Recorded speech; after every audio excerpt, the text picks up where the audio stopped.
Warning!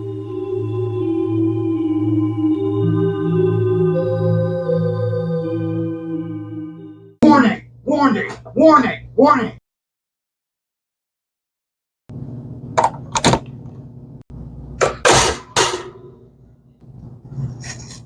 Oh, hello. I spent way too much money on Blu-rays this month. Let's talk about them, shall we?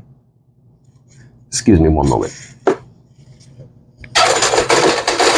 What's up, everyone? Radar Reviews here with another edition of Physical Therapy for you, this time for the month of June. So if you're unfamiliar with the series, Physical Therapy is where I go over all of the 4Ks, Blu-rays, and even DVDs that I might buy in a given month and somehow rationalize all of my purchases to myself. I find it very cathartic to talk about our addictions, and in this case, my addiction is physical media. So this month I tried to go a little easy on myself and not buy as much, and as you'll see from this video, that didn't happen. Near the end of the video, I do have a couple of hidden gems that I'm really proud to show off. One is a newer film released by Arrow, only in a region B, and the other one is released by an indie label, and it's a super indie film. So stick around to the end of the video to check out what those are, and let's get into it, shall we? So first up, we have one of my favorite films of 2022, and that is Bullet Train on 4K from Sony Pictures. Now, Bullet Train isn't going to win any awards for originality. It's not going to reinvent the wheel. It's not going to show us anything we haven't seen. Basically, Brad Pitt is one of those contract hitman job kind of guys, and he's trying to do one more job or sucked into one more job, something like that. And so it's him trying to leave the life, and of course, the life won't let him. Sounds like physical media collecting. If there was a gun under this table, yeah? I'd be as dead as that kid over there. Huh?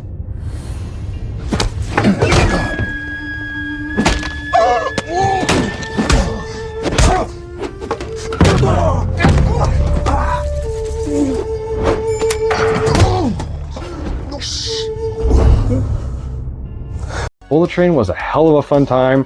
There's lots of great action sequences. Aaron Taylor Johnson and Brad Pitt are, of course, big standouts in the acting department. But fun factor, this gets a 10 for me. It's very shiny and glossy and fun. It's got some pop songs in it. It's got some, contemplative moments. This is a good choice for a modern film that's going to give you a good time in the action department, that's not going to use a lot of brain power. So turn off your brain, eat some popcorn, and enjoy Bullet Train. Next up, we have one of my favorite romantic dramedies of all time, and that is Eternal Sunshine of the Spotless Mind on 4K from Kino Lorber. Now, I didn't pick this up for a while after it was released because I had heard some little talk here and there about how the picture quality wasn't up to par on this one. My curiosity got the better of me, and I eventually did some research into this and found out that this is the edition you want. I don't remember where, so I can't cite the source, but I recall the director of photography talking about this film and how the Universal Blu-ray and DVD do not match the director's, filmmaker's original intent for this one. So when the DP says that this is the correct color timing of this film, I tend to take that with a lot of weight. So after reading that, I went right out and bought this. And I gotta say, this 4K Kino edition shows you how the film really should look as opposed to how it eventually looked on the Universal Blu-ray and DVDs. I didn't get a chance to see this in theaters, so I really don't have any basis for comparison here, but I'm going with the DP's word on this one, and I think this is a solid upgrade to a film that I love with all my heart. I honestly think this is Jim Carrey's best dramatic performance. I mean, this beats Truman Show in my opinion. He really plays this as such a vulnerable, quiet soul, and Kate Winslet is the opposite, and she's a loud, brash, somewhat annoying person at times, but they both complement each other. And I mean, man, I could go on talking about this film and how it relates to people who are either getting into a relationship or getting out of a relationship. You're going to identify with this film, because when I saw this film back in, I think it was 2002, I was getting over a really bad breakup, and this film really made me feel better about my situation and gave me some hope that there was someone out there who would love me for me. I don't know, but I love Eternal Sunshine of the Spotless Mind for what it is. It's one of my favorite films of all time. So to get the definitive edition with the DP's sign of approval, count me in. Thanks, Kino Lorber. I'm keeping this one. She's gonna be drunk and stupid now. Hey, would you do me a favor and clean the goddamn hair off the soap when you're done in the shower? Yeah. It's really Oh, yeah. Gross. gross. It's just... it's repulsive. Next up, we have one of my favorite legacy sequels of all time, and that's because it was one of the first, and to be honest, it was done with the most respect and class, and that is Trainspotting 2 on 4K. So this is an upgrade for me because I actually love this film more than I should. I'm a big fan of the original Trainspotting, saw it in '96 when it came to the States. I fell in love with it. It gave me the ability to do a really good Scottish accent. Maybe I'll get drunk enough later to do one for you. That lassie got glass, the no cunt leaves here till he find out what cunt did it. Or not. I really went into this theater expecting a pile of shit for this one, and I was really relieved when it wasn't. It has a lot of good funny moments. Most of the cast is back. Danny Boyle is directing. I say it's a legacy sequel because it handles the past film with such respect, where it treats it as, you know, your old memories, your old friends, things that you used to do. But T2 Trainspotting, man, I think it's a legacy sequel done right. Is it ever going to replace the original or be better than the original? Hell no. But if it complements the original, that's where I'm all in. And I'm all in for T2 Trainspotting. I went and did a bad thing. I made an impulsive blind buy on Amazon when Amazon was price matching the Kino sale. So I also made a third mistake and didn't purchase this from Kino. So I'm sorry, Kino, for my disloyalty. So you're gonna shun me for saying this too, but I have never seen Revenge of the Ninja. Got it on Blu-ray from Amazon, price matching Kino. It was $12.99. I've never seen this before. I've heard good things. After reading up on the forums about the plot and how like much of an 80s action film with crazy ninja action this was, I was intrigued. And for $12, hey, I was on a road trip, I was a passenger, I was on my phone, I had nothing better to do than just buy random movies off Amazon. So yes, I can't really talk about Revenge of the Ninja, so if you can, please let me know in the comments what you think. I've heard nothing but good things. I hear it's crazy and over the top, and that's what I want in an 80s action film.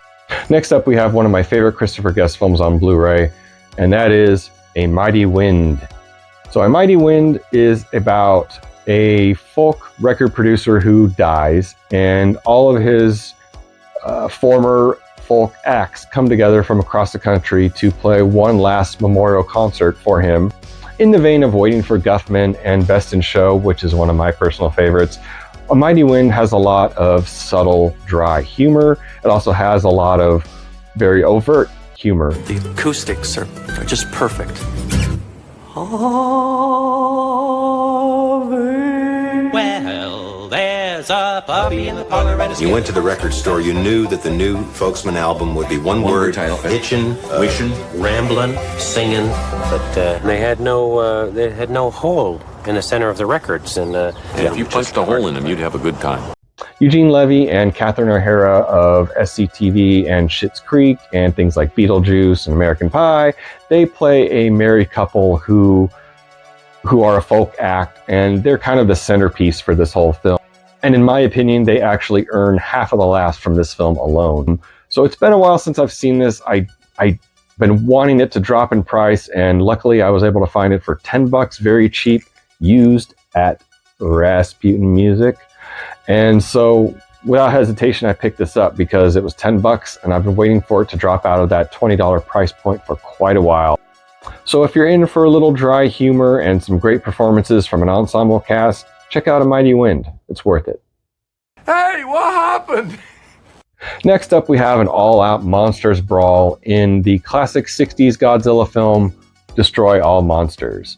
Now, I don't know a whole lot about this other than there is, a basic human plot, and somewhere near the end, or third act, whatever, there is a giant monster brawl that features the likes of Godzilla, Mothra, Ghidorah, just to name a few. So the only way to get Destroy All Monsters on Blu-ray besides this edition is to get that big Mega Daddy Monster Godzilla Showa era box set from Criterion, and sadly that's just out of my price range right now. But if you want to get me a copy, feel free to send it to P.O. Box.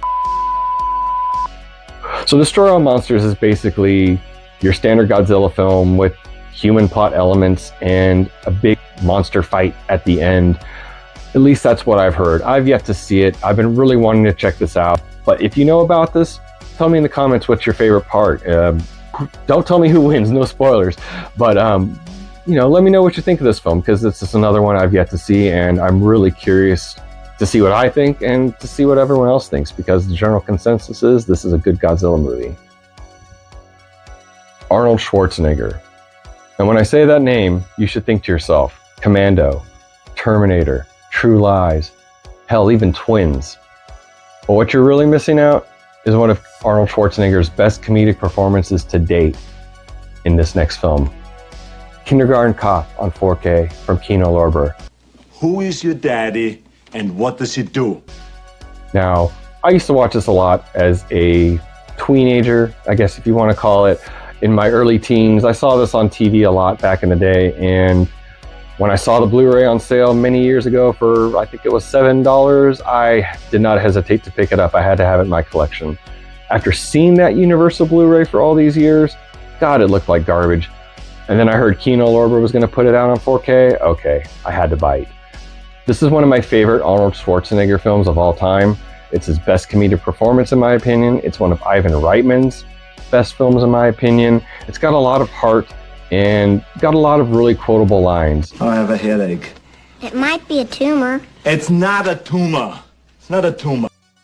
Beyond that, this film has a hell of a lot of heart. It has a lot of fun comedic moments in it.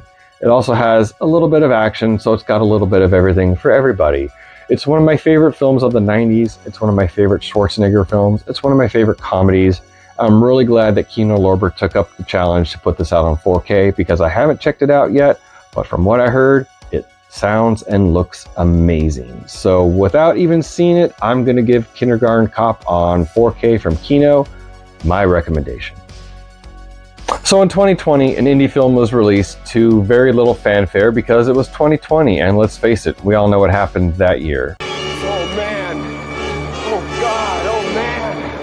Oh, God. Oh, man. Oh, God. Oh, man. Oh, God. Oh, man. And in 2020, this indie film was released, and it's honestly one of my favorite films of the last 10 years and of the 2020s period so far.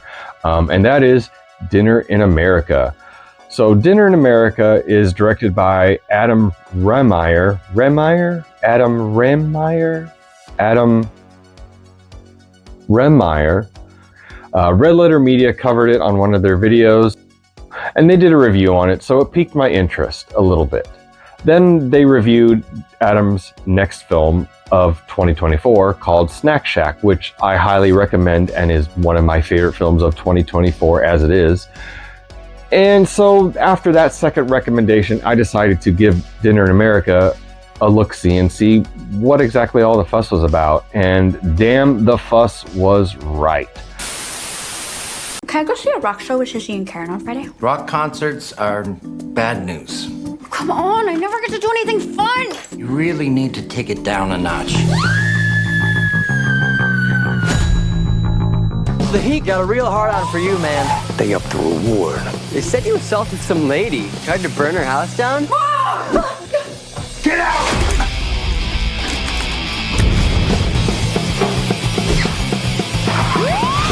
You see anyone suspicious running around back here? You got someplace around here we can go? I'm on 5 different medications. Are you gonna eat that? I want you to take me to the concert on Friday night. We don't like rock concerts for her because of the strobe lights. You're thinking of a rave. What's that? Conversations that make you buckle up! I drive nuts! Are you both on dope? Oh! Do you think I'm weird? You are a total punk rocker. see what you got. I'm a watermelon slammed into your driveway. So is this like a date? Crack me open so I feel Check it. I want my mother check! Are we going to jail? Probably. Are you all right?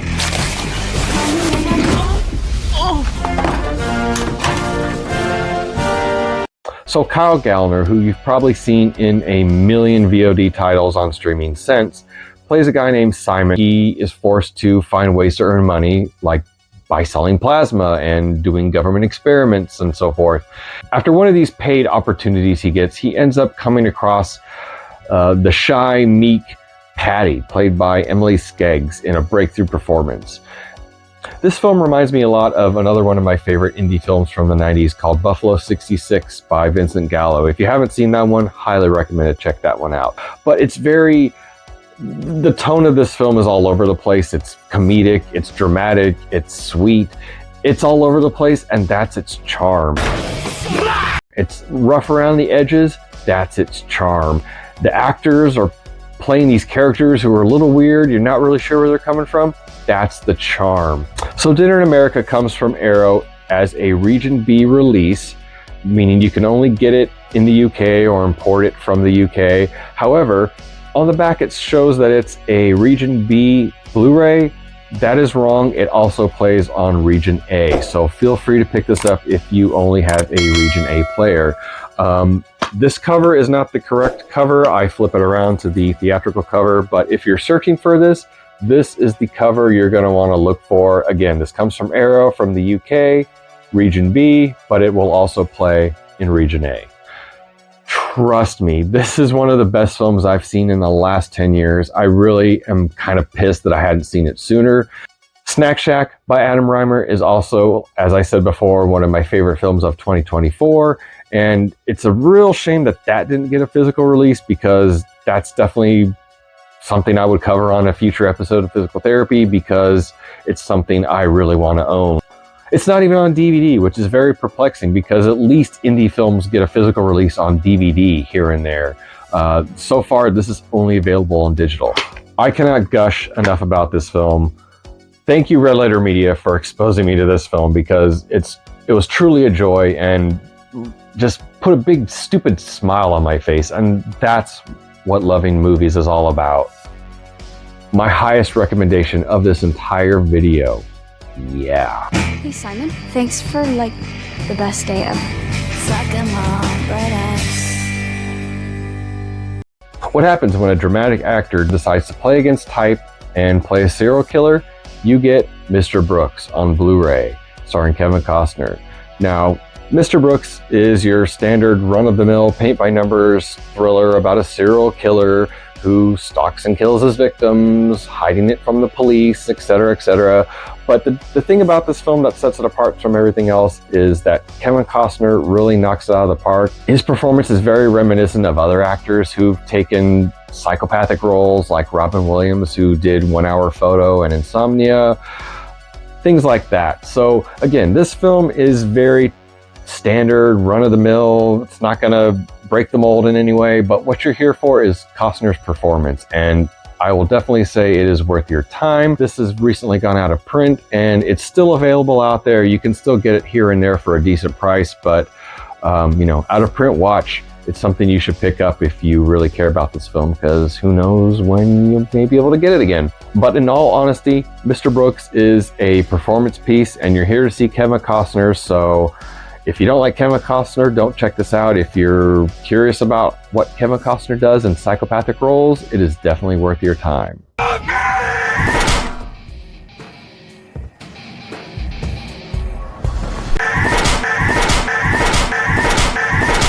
Next up, we have one of my favorite claustrophobic thrillers of the last 10 years, and that is 10 Cloverfield Lane on 4K.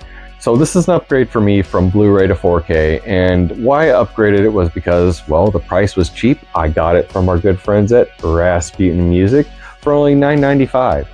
And like I said, it's an upgrade, and I love this film so much, I decided that even if that upgrade was very minimal, it was worth it. This is a very claustrophobic film. It's about John Goodman, who has a underground bunker, and he saves a woman right before the end of the world and keeps her in this bunker.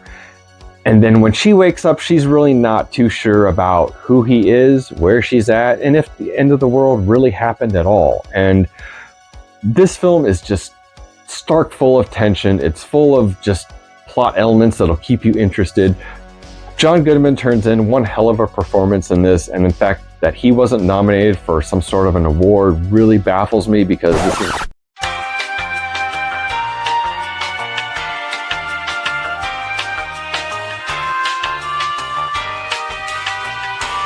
Mary Elizabeth Winstead plays the female lead, and she is equally impressive, not knowing where the hell she is, not knowing who to trust, what to do.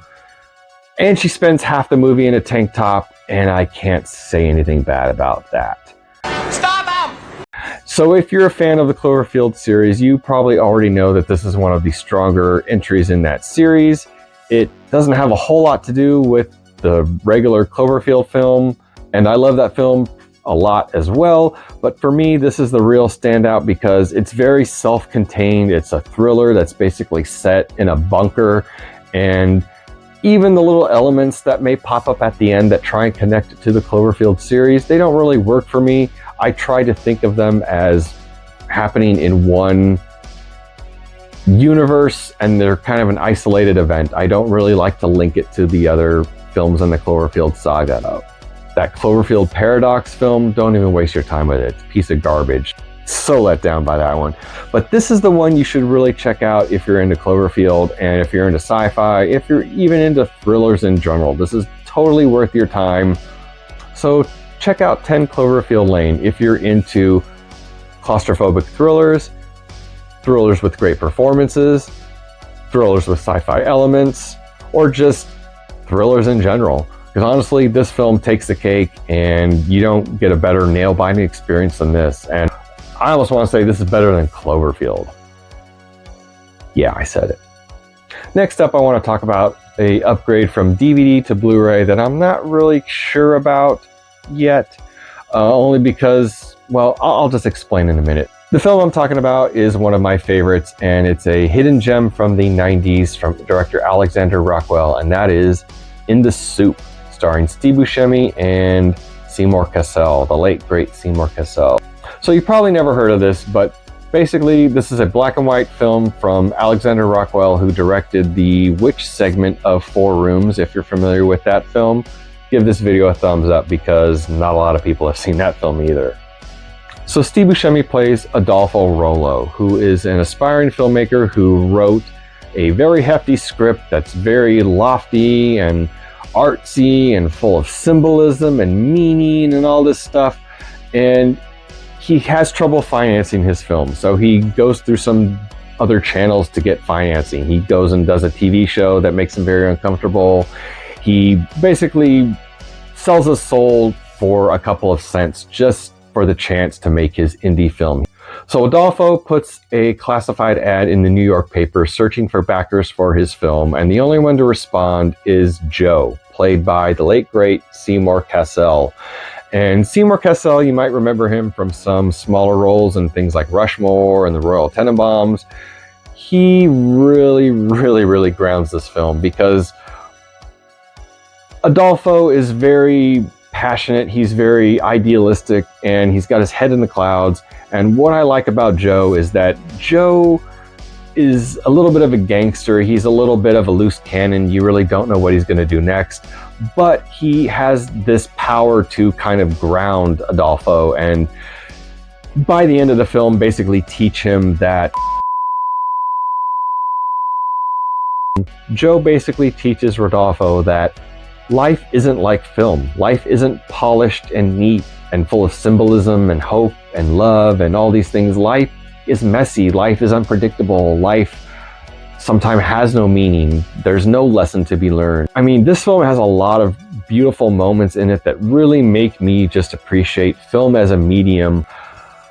So, this was Alexander Rockwell's first independent film, And I believe he showed it at Cannes Film Festival the same time Quentin Tarantino was showing Reservoir Dogs.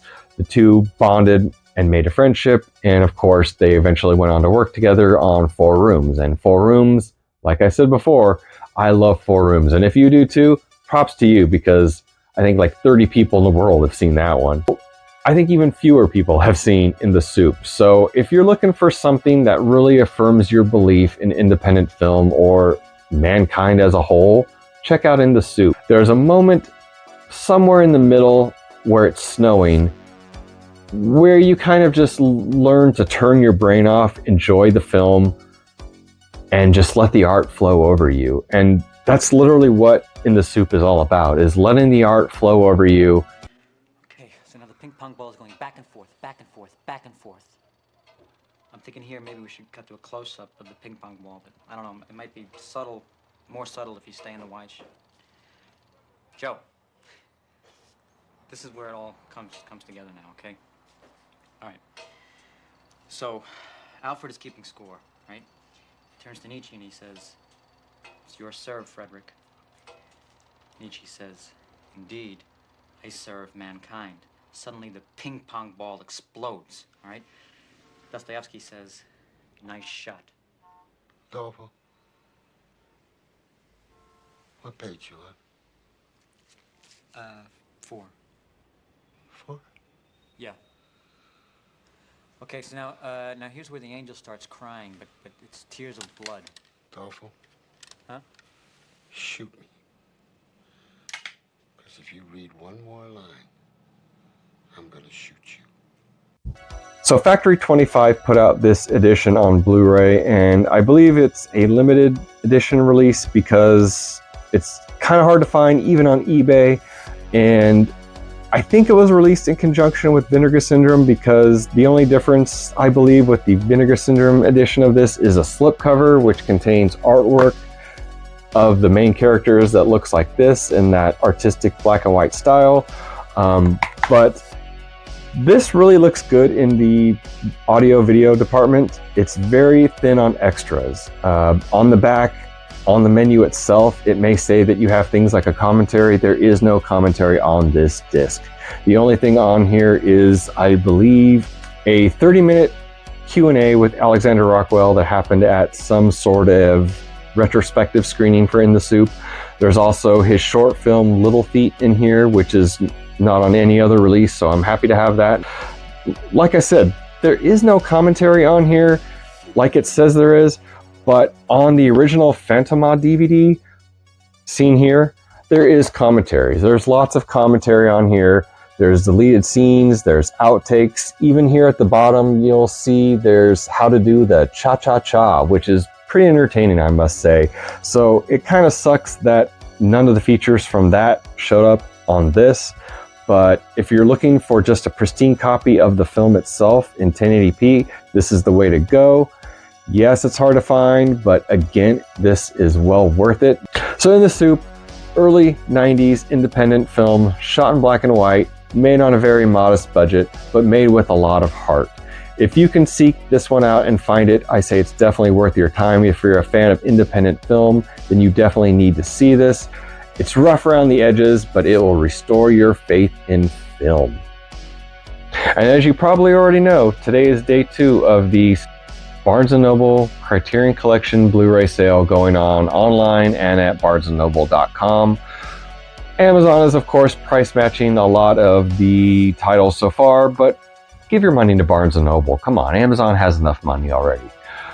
So without further ado, I'm going to jump into my 3 pickups from my first Barnes & Noble run today very quickly. And I'll just go through quickly what I picked up. I picked up Fear and Loathing in Las Vegas on 4K. It's an upgrade from my Blu-ray, as I bought every iteration of this film on basically every format so far. So 4K was a no-brainer for me.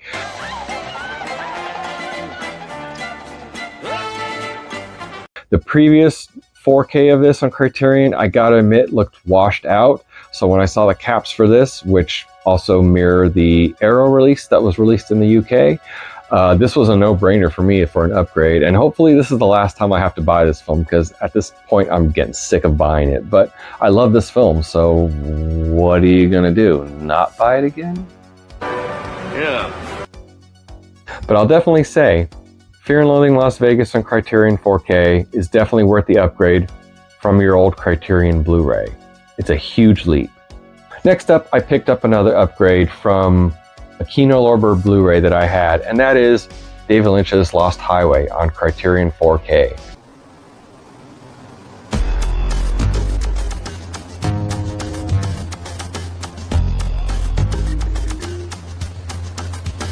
I was pretty happy when Kino Lorber released their Blu-ray of Lost Highway, because it was the first physical media copy we've had since the VHS, and at the time it looked pretty good. Since then, I've heard that this is the way to go, and this has a really great audio visual upgrade, especially the audio. I'm really curious to hear the audio on this, because that's what really got a lot of attention in the forums I was looking at. So Lost Highway, I won't go over the plot because it's a David Lynch film. So I'll just say that if you like Lost Highway, you should pick up the Criterion 4K, and yeah.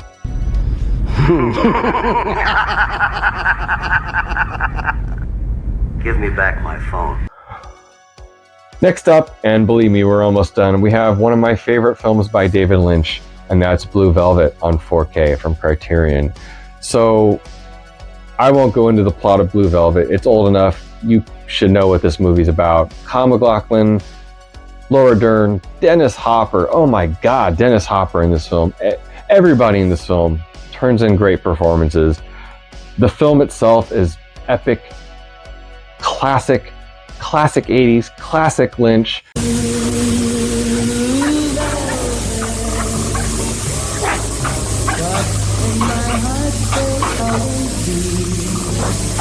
Yes, Criterion released this a few years ago on Blu-ray, but I hear from the reviews on Blu-ray.com that this 4K is a definite upgrade over that. Don't you look at me, fuck! I shoot when I see the whites of the eye. Based on that alone, I went full in to buy this one because it's one of my favorite films of all time. It's one of my favorite Lynch films of all time. If you've never seen it, you owe it to yourself to check it out. Blue Velvet, baby. Blu-ray? Fuck that shit. 4K UHD! So that's it for my Criterion haul for this month. The Barnes & Noble Criterion sale runs from June 28th to July 28th online and in stores. You can bet I'll be going back and we'll have at least a couple more titles for Physical Therapy July. Count on it. Next up, I have a pair of films on Blu-ray from director Alexander Payne that I picked up at Rasputin Music for $5.95 each, and that is Downsizing and Nebraska. So Nebraska is a dramatic comedy shot in black and white about a father-son duo played by Bruce Dern and Will Forte, who go on a pilgrimage out of state to try and redeem Bruce Dern's letter that he got that says he won $1 million. The film itself isn't about the destination, it's about the journey. So what I got out of this journey was that it's a very strong father-son film. It really touches you deep down. Oh my goodness. I didn't know Keith White was here. When did he die? Keith White. He wanted in my pants too, but he was so boring. See what you could have had, Keith, if you hadn't talked about weed all the time? So Nebraska also has a fine supporting cast performance from June Squibb, who you might also recognize from this year's independent film called Thelma, where she's an ass-kicking granny. But in Nebraska, she definitely throws a lot of sass around, and she has a lot of funny, laughable moments. But don't let that sway you, because the film is dramatic. It's very heartfelt, but it also is very comedic. And it's not just June Squibb who steals all the laughs. Bruce Dern and Will Forte also have a lot of laughs together. Next up, we have Alexander Payne's Downsizing on Blu-ray. Downsizing? So I haven't seen this yet, but I bought it at Rasputin's for only $5.95 because I wanted to see more of Alexander Payne's filmography, and plus I tried to watch this on streaming and had a horrible experience.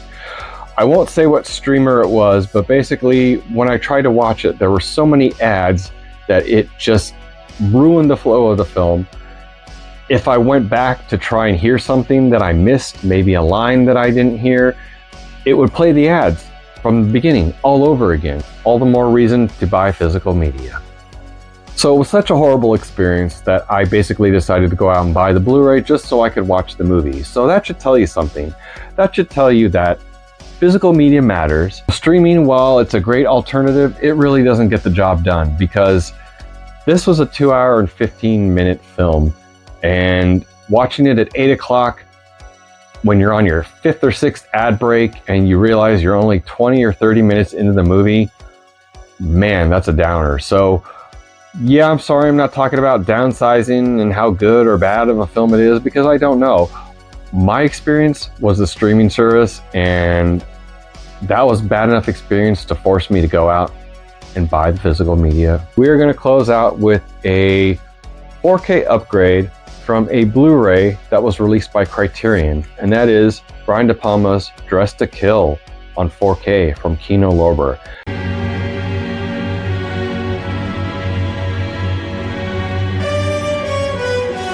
Now this literally hit my mailbox minutes before filming this video tonight, so I was very lucky to get this one in under the wire. So if you're a fan of Brian De Palma, erotic thrillers, thriller as a genre, or just film, then you know about Dressed to Kill, so I won't wax intellectual about it. But what I will say is that after hours and hours of going back and forth between the screen caps of the Criterion Blu-ray and the Kino 4K, I eventually settled on the Kino 4K because honestly, the Blu-ray from Criterion looked a little washed out, and the 4K from Kino seemed to really highlight details and shadows and all the things that Brian De Palma makes important about his thrillers. And with that all in mind, it was kind of a no-brainer to pick up Dressed to Kill on 4K. So if you have that Criterion and you're kind of unsure if you should upgrade or not, let me be the one to ease your fears. 4K on Kino is the way to go. It will definitely be an upgrade for you. And yeah, you may be missing some special features that are not exclusive to the 4K from Kino, that are only on the Criterion. For me, personally, I don't care. I just want the film with the best video and audio presentation possible. And for now, Kino Lorber's 4K of Dressed to Kill fits the bill.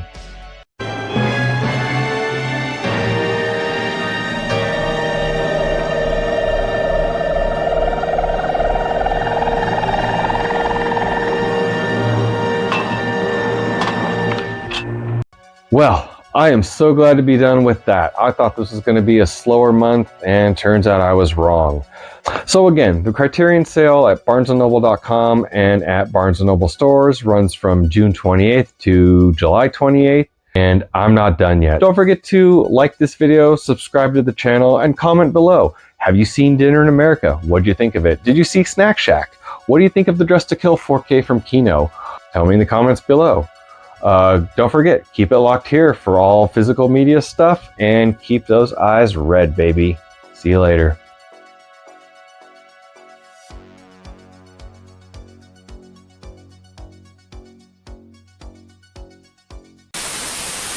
You're sitting there like a fucking baboon. Jesus God almighty, look at that bunch over there, man. They've spotted us. You know the chicken war? What's that?